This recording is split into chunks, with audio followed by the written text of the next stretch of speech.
मत्ती 7। दूसरों पर दोष न लगाना। दोष मत लगाओ कि तुम पर भी दोष न लगाया जाए, क्योंकि जिस प्रकार तुम दोष लगाते हो उसी प्रकार तुम पर भी दोष लगाया जाएगा, और जिस नाप से तुम नापते हो उसी नाप से तुम्हारे लिए भी नापा जाएगा।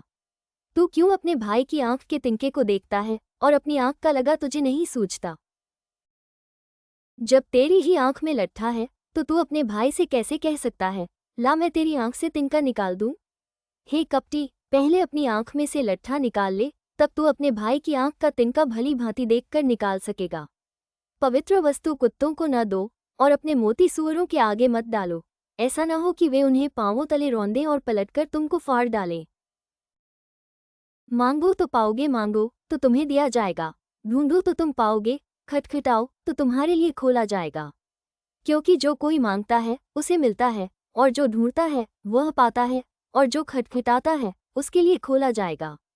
तुम में से ऐसा कौन मनुष्य है कि यदि उसका पुत्र उससे रोटी मांगे तो वह उसे पत्थर दे, या मछली मांगे तो उसे सांप दे?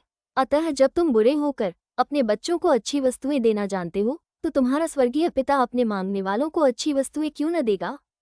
इस कारण जो कुछ तुम चाहते हो कि मनुष्य तुम्हारे साथ करें, तुम भी उनके साथ वैसा ही करो, क्योंकि व्यवस्था और भविष्यद्वक्ताओं की शिक्षा यही है। सकरा और चौड़ा मार्ग सकेत फाटक से प्रवेश करो, क्योंकि चौड़ा है वह फाटक और सरल है वह मार्ग जो विनाश को पहुंचाता है, और बहुत से हैं जो उससे प्रवेश करते हैं। क्योंकि सकेत है वह फाटक और कठिन है वह मार्ग जो जीवन को पहुंचाता है, और थोड़े हैं जो उसे पाते हैं। जैसा पेड़ वैसा फल, झूठे भविष्यद्वक्ताओं से सावधान रहो, जो भेड़ों के भेष में तुम्हारे पास आते हैं, परंतु अंतर में वे फाड़ने वाले भेड़िए हैं।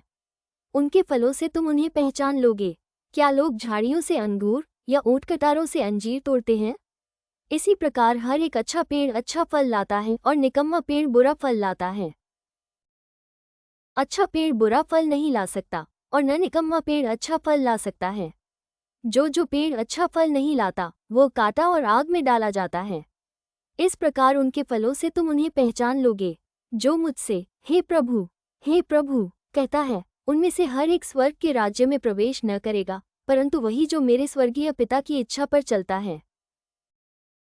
उस दिन बहुत से लोग मुझसे कहेंगे, हे प्रभु, क्या हमने तेरे नाम से भविष्यद्वाणी नहीं की, और तेरे नाम से दुष्टात्माओं को नहीं निकाला, और तेरे नाम से बहुत से आश्चर्यकर्म नहीं किए? तब मैं उनसे खुलकर कह दूंगा, मैंने तुमको कभी नहीं जाना। हे कुकर्म करने वालों, मेरे पास से चले जाओ।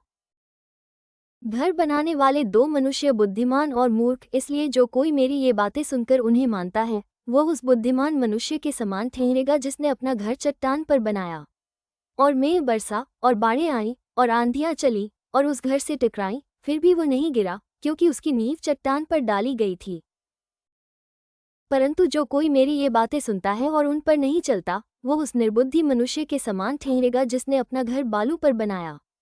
और मेघ बरसा और बाढ़ें आईं और आंधियां चली और उस घर से टकराईं, और वो गिरकर सत्यानाश हो गया। जब यीशु ये बातें कह चुका तो ऐसा हुआ कि भीड़ उसके उपदेश से चकित हुई, क्योंकि वह उनके शास्त्रियों के समान नहीं परंतु अधिकारी के समान उन्हें उपदेश देता था। आमीन।